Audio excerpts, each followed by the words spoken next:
Hey, what's up? Welcome to Threadheads. This week we're hanging out at one of our favorite DIY spots here in Brooklyn, Sodafine. But first, let's head down to the Make Workshop for an essential Sewing Tips 101. Hey, I'm Diana Rupp and I own Make Workshop in the Lower East Side of Manhattan in New York City. We have classes in everything from letterpress to quilting to sewing to shoemaking. There's so many mass-produced items that it's really difficult to feel unique or original, and it's a way to really put your stamp on something and be an artist. You know, late last fall, my first book came out. It's called SCW, the Sew Everything Workshop, and there are 25 projects in the book, and I take you from the very beginning, from shopping to fabric, to setting up your space, to actually completing your first project, so I'm really proud. So today I'm going to teach you the basics of hemming. The most common type of hem is known as a double-turned hem.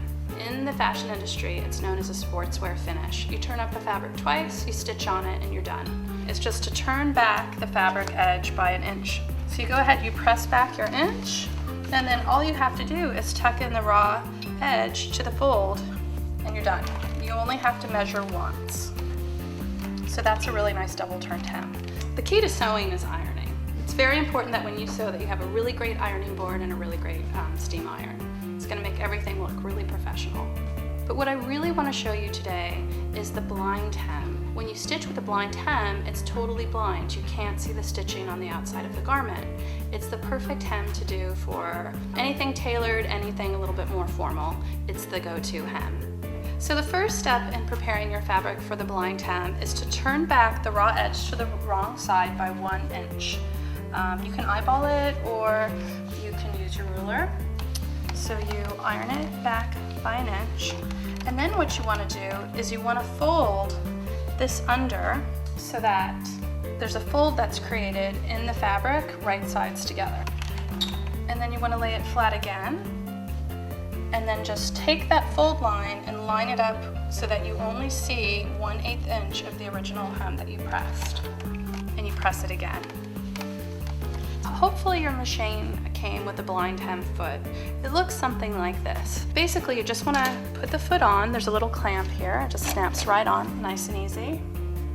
I'm going to slide the fabric wrong side up, and I'm going to put the guide, this plastic straight edge, right up. I'm going to put the fold right up against that guide.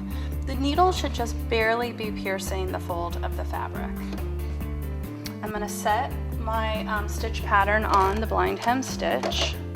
I'm going to use an average stitch length, somewhere between a 2 and a 3. So now I'm ready to put the needle in the fabric, drop the presser foot, and I can start doing my blind hem. So what'll happen is it'll do a little stitching on the part of the fabric you don't see, and then it'll jump over to the right side.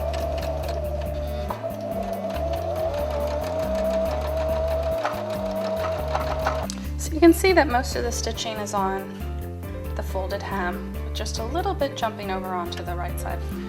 So for the purposes of our demonstration, I went ahead and used a slightly lighter thread than my fabric so that you could really see where that blind stitch is happening. There's just straight little stitches along the hem. If I had a perfectly matching thread, they'd be invisible. So that's how you do the blind hem. ThreadBanger is giving away 2 free copies of my book, SCW, the Sew Everything Workshop. All you have to do is send in a video of your favorite sewing tip. Visit threadbanger.com for complete details. Bye! Blasting into space on your homemade jetpack? $30. Pretending to shoot your friend over a ham sandwich? $15. Making a movie for less than an appetizer in LA? Priceless.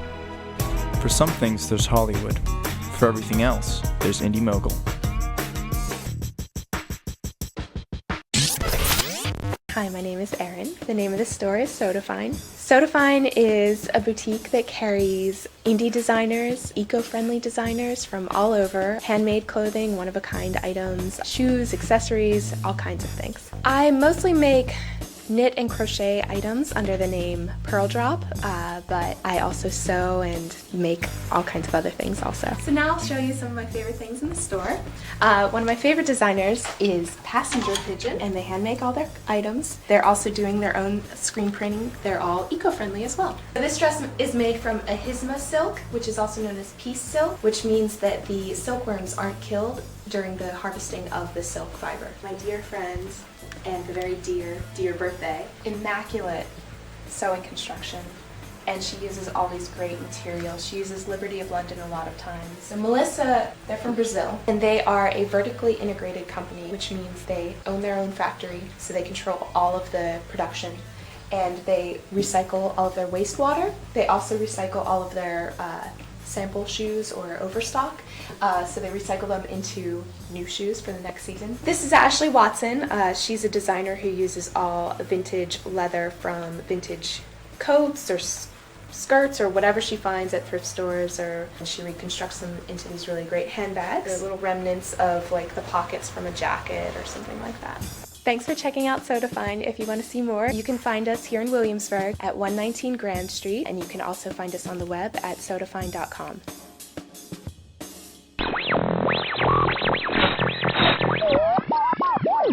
Hey Threadheads, so last night and this morning I made this hoodie. I made it out of some old sheets that I found with rainbows on them. And it's got a hood that goes up, and it's like that, and then it's got a pocket, and then I did pinch and pin along the sleeves because they're really baggy, so I brought those in. And then I actually accidentally cut it right here, and then instead of like freak out, I thought I might do just a little extra stuff with it.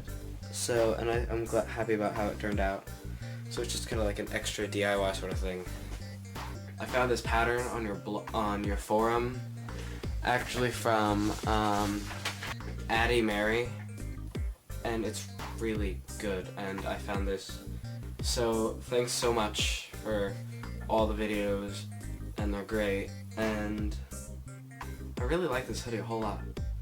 So, bye.